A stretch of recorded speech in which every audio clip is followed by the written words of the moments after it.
This channel does not promote any violent, harmful, or illegal activities. All content provided by this channel is meant for an educational purpose only. ঠিক আড়াই বছর আগে 2023-এর 12ই মে প্রাথমিকের 32,000 শিক্ষকের চাকরি বাতিল করেছিলেন তৎকালীন বিচারপতি অভিজিৎ গঙ্গোপাধ্যায়।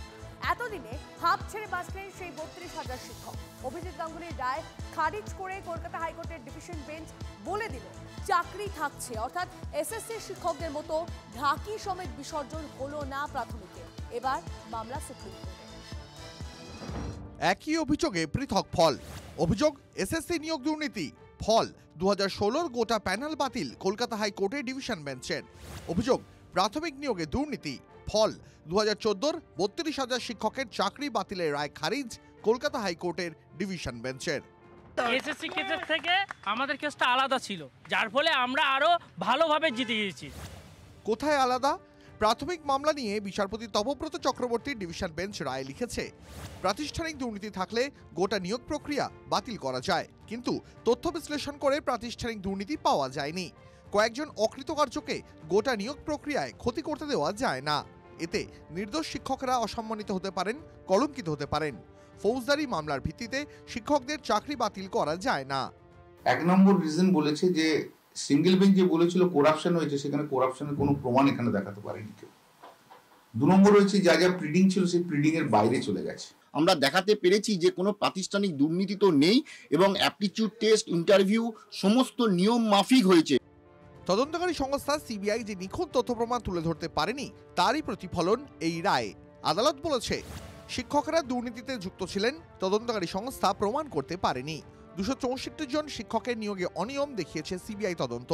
আরও অতিরিক্ত 96 জন শিক্ষকের নিয়োগেও অনিয়ম মিলেছে। যা অনিয়ম ধরা পড়েছে তাতে গোটা প্যানেলের দুর্নীতি প্রমাণ হয় না। এসএসসিতে প্যানেল বাতিল হয়েছে, নতুন করে পরীক্ষায় বসতে হয়েছে চাকরিহারা শিক্ষকদের। যদিও প্রাথমিক মামলা নিয়ে ডিভিশন বেঞ্চের রায়, আবার পরীক্ষার সিদ্ধান্ত শিক্ষকের ওপরে বিরূপ প্রভাব ফেলতে পারে।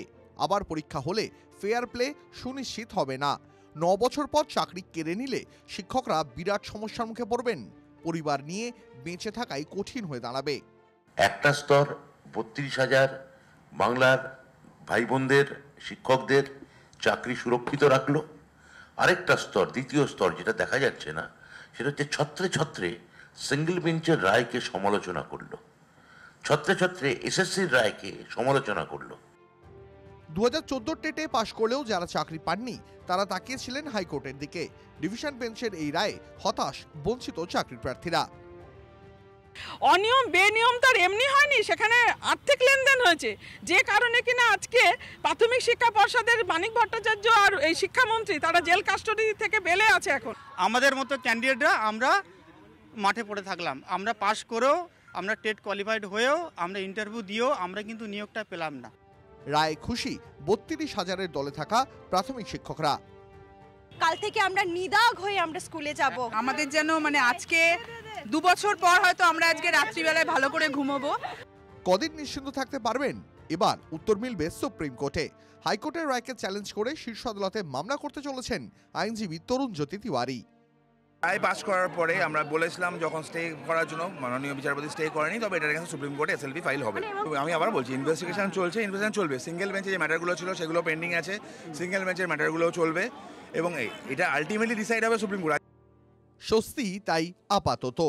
Bureau report, TV9 Bangla.